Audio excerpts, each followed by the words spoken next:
La divine volonté, pas à pas, par Safia, petite épouse de l'Esprit Saint. La Reine du Ciel, dans le royaume de la volonté divine, à Luisa Picaretta. Prière quotidienne à la Reine Céleste. Au nom du Père qui m'a créé, et du Fils qui m'a racheté, et du Saint-Esprit qui me sanctifie. Amen. Fiat voluntas tua.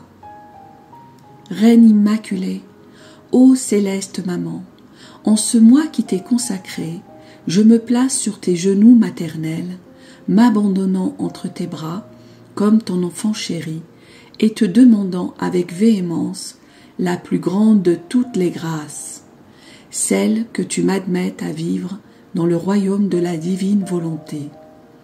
Sainte Maman, toi qui es la reine de ce royaume, permets que j'y vive en tant que ton enfant.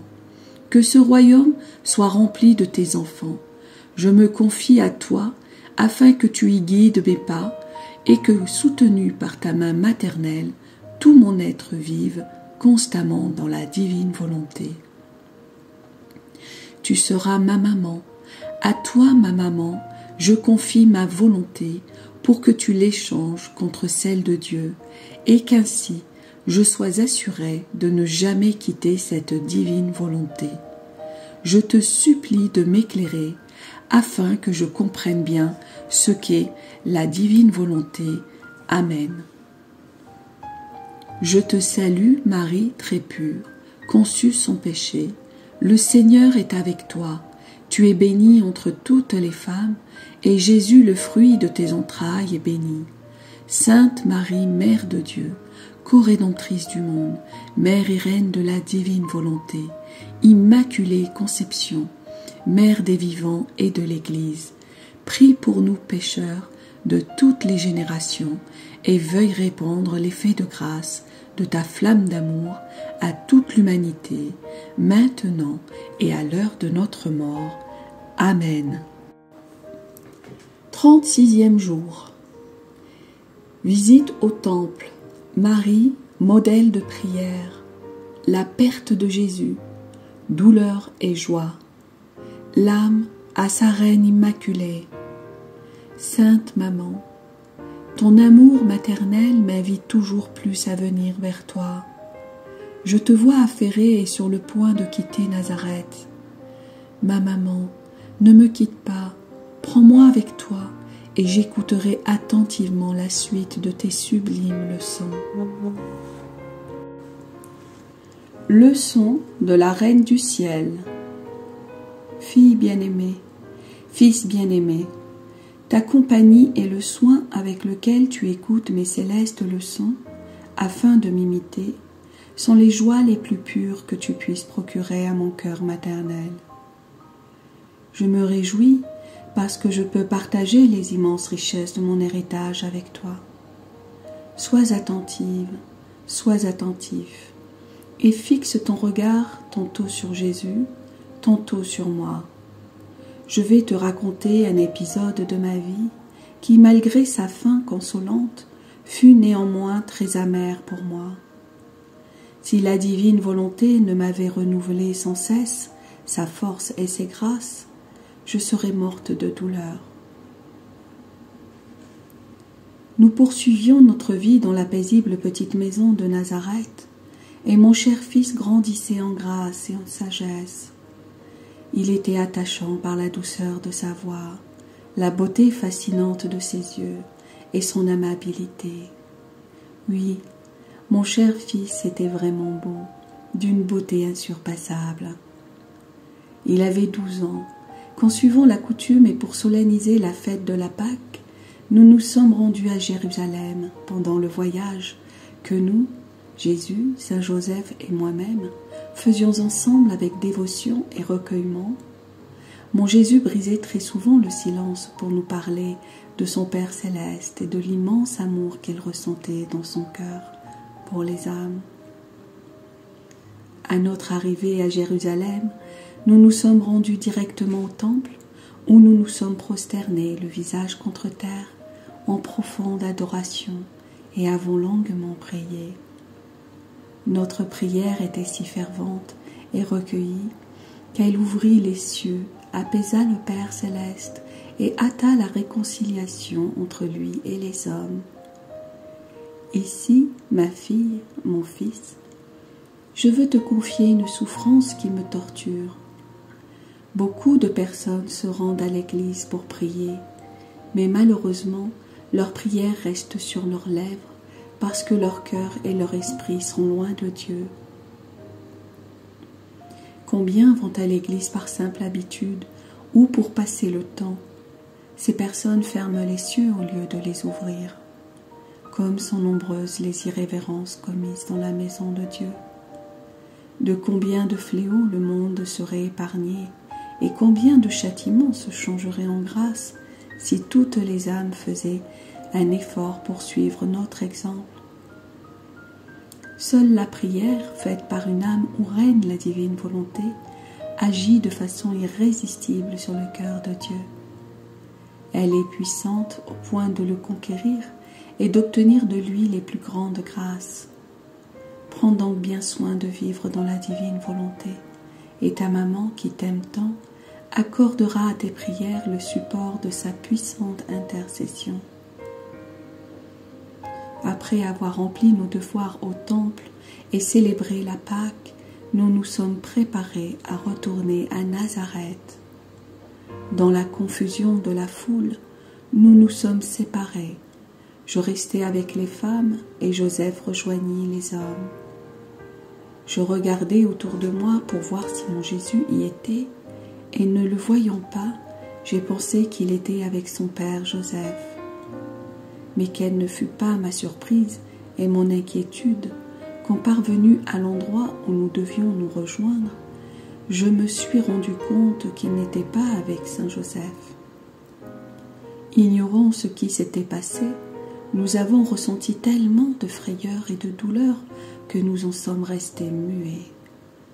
Écrasés par la douleur, nous sommes retournés hâtivement sur nos pas, demandant anxieusement à tous ceux que nous rencontrions « Oh, dites-nous si vous avez vu Jésus, notre Fils, car nous ne pouvons vivre sans lui. » En pleurant, nous le décrivions. Il est très aimable, ses magnifiques yeux bleus brillent de lumière et parlent au cœur. Son regard est ravissant, son front est majestueux, son visage est d'une beauté enchanteresse, sa voix très douce pénètre les cœurs et adoucit toute l'amertume, et ses cheveux, bouclés et dorés, le rendent très gracieux. En lui, tout est majesté, dignité et sainteté. Il est le plus beau parmi les enfants des hommes. En dépit de nos recherches, personne ne pouvait nous aider. Je pleurais à chaudes larmes, et mon cœur était déchiré à en mourir. Ma chère fille, mon cher fils, si Jésus était mon fils, il était aussi mon Dieu, et par conséquent, ma douleur était totalement d'ordre divin, c'est-à-dire grande au point de surpasser toutes les autres douleurs réunies. Si la divine volonté que je possédais ne m'avait pas soutenue et continuellement de sa force divine, je serais morte de douleur. Voyant que personne ne pouvait nous aider, j'interrogeai anxieusement les anges qui m'entouraient. Mais dites-moi, où est mon bien-aimé Jésus? Où devons-nous diriger nos pas pour le retrouver? Oh, dites-lui que je ne peux pas en supporter davantage. Apportez-le-moi sur vos ailes et déposez-le dans mes bras. Mes anges, ayez pitié de mes larmes. Aidez-moi, apportez-moi mon Jésus. Comme toutes nos recherches demeuraient vaines, nous sommes retournés à Jérusalem. Après 3 jours de peine cruelle, de larmes, d'anxiété et de peur, nous sommes entrés dans le temple. Les yeux attentifs, je regardais partout quand finalement, débordante de joie, j'aperçus mon fils au milieu des docteurs de la loi. Il parlait avec une telle sagesse et une telle majesté qu'il émerveillait tous ceux qui l'écoutaient. Dès que je l'eus aperçu, j'ai senti la vie revenir en moi et immédiatement j'ai compris la raison cachée de sa disparition. Maintenant, un mot pour toi, ma fille chérie, mon fils chéri. Dans ce mystère, mon fils voulait me donner et te donner un sublime enseignement. Pourrais-tu penser qu'il ignorait ce que je souffrais? Au contraire, mes larmes, mes recherches et mes intenses douleurs se répercutaient dans son cœur. Ainsi, durant ces heures si pénibles, il sacrifia à la divine volonté sa propre maman, celle qu'il aimait tant, pour me montrer que réciproquement, j'aurais un jour à sacrifier à la suprême volonté la vie de mon cher fils. Dans cette douleur indicible, je ne t'ai pas oublié, ô ma fille, ô mon fils. Considérant que cet épisode pourrait te servir d'exemple, je le conservai pour toi, afin que le moment venu, tu aies la force de tout sacrifier à la divine volonté. Quand Jésus eut fini de parler, nous nous sommes approchés avec révérence et lui avons fait un doux reproche. « Fils, pourquoi nous as-tu fait cela ?» Et lui, avec une dignité divine, nous répondit. « Pourquoi me cherchez-vous? Ne saviez-vous pas que je suis venu dans ce monde pour glorifier mon Père ?» Ayant compris la haute signification de sa réponse et adoré dans la divine volonté, nous sommes retournés à Nazareth. Fille de mon cœur maternel, fils de mon cœur maternel, écoute ta maman. Quand j'ai perdu mon Jésus, ma douleur fut des plus intenses, mais une autre s'ajouta, celle de te perdre. En effet, prévoyant que tu t'éloignerais de la divine volonté, je me sentais privée de mon fils et de mes enfants en même temps, et ma maternité souffrit doublement.